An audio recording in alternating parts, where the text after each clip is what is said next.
Malinaw na talaga na ayaw nang bumalik nitong si Jonathan Kuminga sa Golden State Warriors. Sinabi rin kasi mismo nito na gusto niyang maging one of the guys sa Team Reliance at importante yan para sa career trajectory niya. Pero ang Warriors madalas nga na inconsistent sa rotation at minsan hindi pa siya ginagamit lalo na sa mga critical situation, lalo na nung pumasok yung playoffs run nila. At mas naging critical pa nga yan since nang dumating itong si Jimmy Butler. Kaya nga ngayon sa report, mismong agent ni Kuminga ang ayaw na rin tong pabalikin mismo sa Warriors dahil sa inconsistent na playing time lang ang nabibigay sa player nila at hindi nakakapag-step up sa gustong role itong si Kuminga sa Warriors. Sinabi rin ni Kuminga na hindi niya na gustong bumalik sa Warriors dahil nga sa hindi daw malinaw kung anong role sa lineup at hindi pasok para sa kanya yung kontrata na binibigay mula sa annual na pumapatak lang sa 20 million dahil nga ang hinihingi nito ay aabot sa 30 million per year. Samantalang ang Warriors ngayon wala ring balak na mag-overcommit sa contract nitong si Kuminga kaya't ginagamit siya bilang leverage at pwede pa rin siyang mag-sign ng short-term deal o dumiretso na lang sa sign-in trade dahil ang Warriors hanggang 20 million lang ang balak na ibigay sa kanya kung babalik man siya sa lineup. Dahil nga ang nakikita ng mga analyst isa rin to sa strategic plan ng Warriors para maging madali rin ma-trade itong si Kuminga dahil wala nga ganong mga teams ang nagpapakita ng mataas na interest para makuha itong si Kuminga mula sa annual na 30 million per year.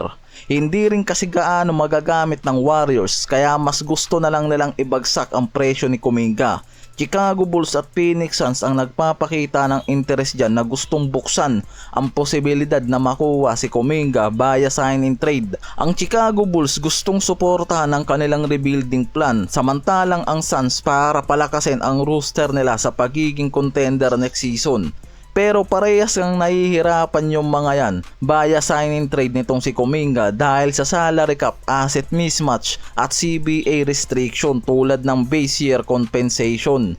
Dahil nga masyadong malaki ang hinihinging annual salary nitong si Kuminga mula sa 30 million plus samantalang ang Warriors binabarat na lang siya ngayon mula sa 20 million. Kaya nga kung ibababa ni Kuminga ang salary demand na hinihingi niya may potensyal na dalawa mula sa Suns at Bulls ang maging realistic team na babagsakan niya.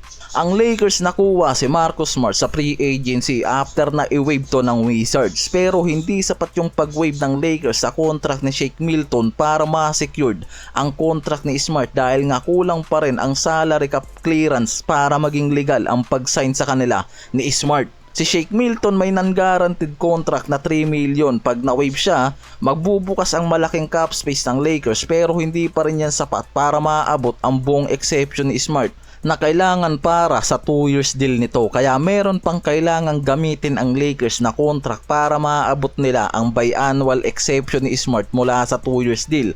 Kailangan ng Lakers ngayon maglinis ng roster nila lalo na pagdating sa mga players na hindi na nila gaano nagagamit o napapakinabangan. Nakikita na kailangan ng Lakers ngayon na mag-clear para makapagdagdag ng cap space at roster spot para dito kay Smart. Si Dalton Knecht at Max Kleber ang pinakamatunog na pangalan na pwede pa nilang gamitin para maabot ang bay ni Marcus Smart mula sa 5.1 million. Dahil nga si Kleber at Knecht parehas na nga ang expiring at hindi ganong kalaki ang contract. Pareho silang may kontratang madaling i-trade o i-waive. Kapag trade nila si Kleber, magbibigay yan ng salary relief samantalang si Knecht naman kahit maliit lang ang salary pero malaking tulong yan para sa kabuuang cap strategy ng Lakers para kay Smart. Isa pa hindi naman nga ganong nagagamit nila itong si Kleber at Knecht dahil nga hindi ito central part ng rotation nila dahil nga ang balak talaga ngayon ng Lakers consolidation trade, linisin ang hard cap space under the first apron para magamit nila ng legal ang biannual exception para kay Marcus Smart at ma-secure nila ang contract nito.